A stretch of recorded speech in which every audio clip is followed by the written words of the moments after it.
Let's talk sisterhood and boundaries. Do you know us women are very territorial when it comes to relationship within the girlfriend groups? And before I proceed, I'd like to state one fact. I am not a sociologist, I am not a psychologist, and I am definitely not a relationship expert. But I am a very observant person. I read the room very well.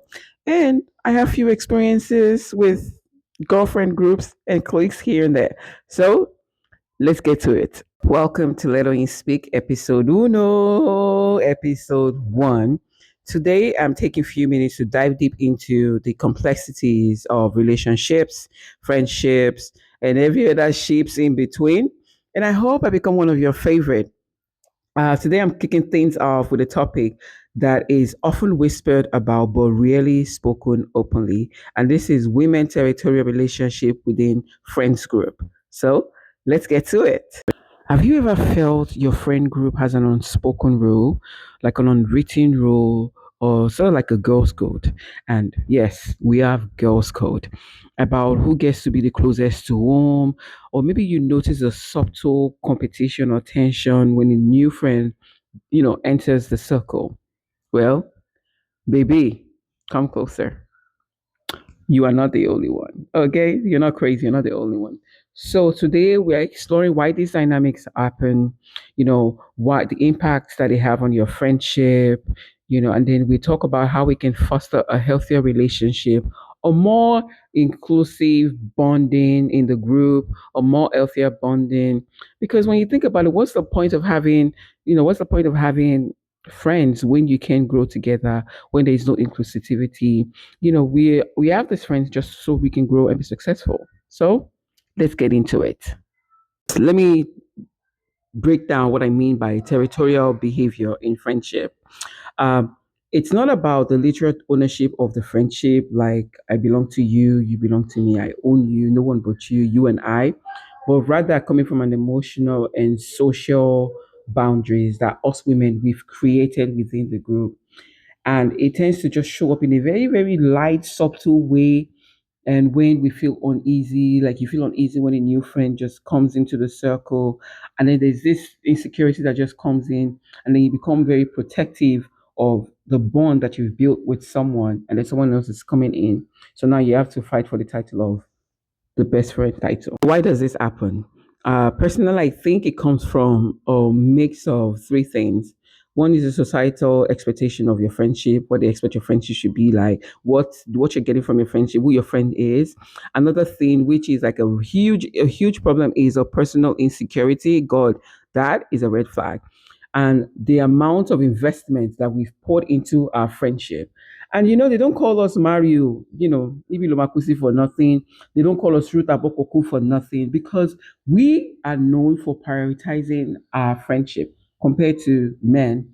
We invest so much, we pour so much into our friendship that when we feel threatened by the relationship we have, especially specifically for this topic, it triggers a territorial response, and we want to just protect it.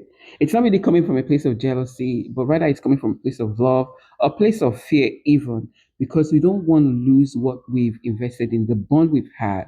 We just don't want to lose it. For example, I have a childhood friend who I consider my best friend. She has another best friend. That friend consider her as a best friend. So now best friend with best friends. And my best friend introduced me to a friend, and our best friend started inviting me out without my best friend. And it just felt kind of weird to me. So anytime she invites me out, I just call my best friend, hey, this person invited me out. Let's link up. Let's meet together. Let's just go together. We'll come, pick me up. I'll come pick you up. And this is my childhood friend. And then all of that happened. And the reason why I took that step was because if I had gone with her best friend, it would have felt weird, knowing the fact that my best friend has been telling me about her and what they meant to each other. I didn't want to become the third wheel. That's the reason why I included my friend. And I was happy, and the friendship blossomed into something, and we're still friends till date. The negative example that I can think of is back when I was in school, I had a classmate who was also friends with a roommate. And a roommate, she told me a roommate's boyfriend is has an association. She has an alleged association with gang folks, and she had said, "Oh, our roommate's boyfriend doesn't treat her well." And she just talked smack about the girl. And then my response was just make sure you tell her, because if everything if every when she once she won't be blindsided, pretty much. She won't Our roommates will not be blindsided. I had no idea they had, like, she was our roommate's best friend or whatever. But she went about it the wrong we had a fallout that she went about it where, at the end of the day, long story short, she I was blamed for something I didn't say. And I looked at my cosmate, where whom everybody thought that would be best friend, to say something. At the end of the day, she threw me under the bus. And at the time, I was really livid, and I just told myself she's not the kind of person I want around me.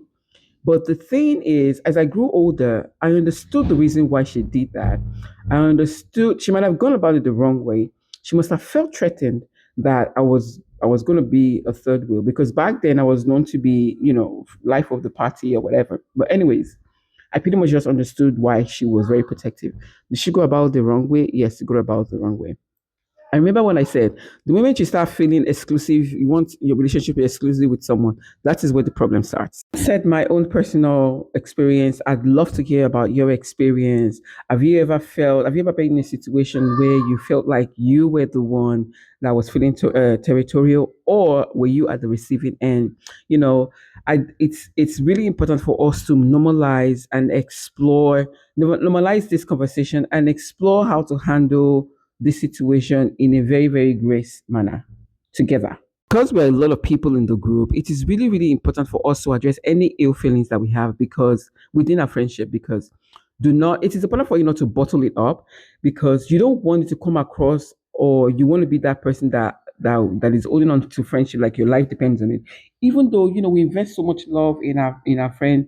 And if you bottle this stuff up, it actually impacts your friendship. So it is really important for both of you to talk about it, address it with your best friend. Hey, I feel some type of way, like, now you don't talk to me anymore. You don't even hang out with me anymore. It's really important for us to discuss this thing. I remember territorial behavior can have both negative impact and positive impact on a friendship.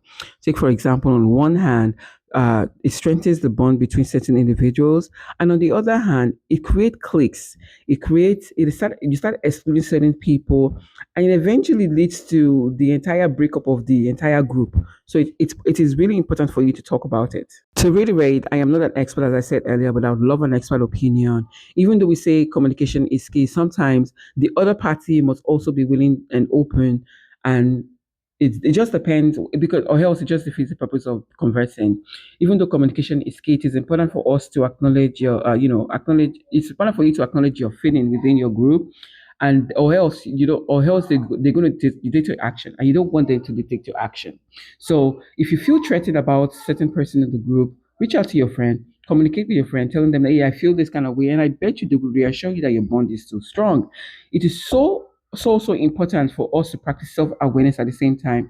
We have to recognize, when you're in a group, you have to recognize the territorial behavior that someone else is showing, without hurting others, without you hurting people. And you have to watch your mouth in these instances. You have to understand that you don't want to start throwing subliminal shading. Ladies, I absolutely think we have to we start shifting in our mindset. Instead of seeing a new friend as a threat, let's see them. We can view them as an opportunity to expand our circle and enrich our life and enrich our lives. And even though it's easier said than done, but it's something that we can still strive for. So let's wrap up this with some actionable items to foster a healthier relationship and group dynamics for more inclusivity. Inclusivity, you know what I mean. But anyways, we're going to talk about. We already talked about acknowledging your feelings. It's okay for you to feel territorial, but you don't want to make it. You don't want that the behavior to control your action. You have to communicate openly. If you're feeling left out or threatened, communicate with your friend and let them know that, yeah, this is it. And be inclusive, be open to new effort, make new efforts to be open to new friend, make new efforts to new member of the group, celebrate multiple connection. It's really important for us to build and reflect on your insecurity. If you have personal insecurity, do not let your territorial behavior stem from your own insecurity, and work on building yourself. Hope this conversation has given us more insight and tools on how to navigate the dynamics in our own lives as we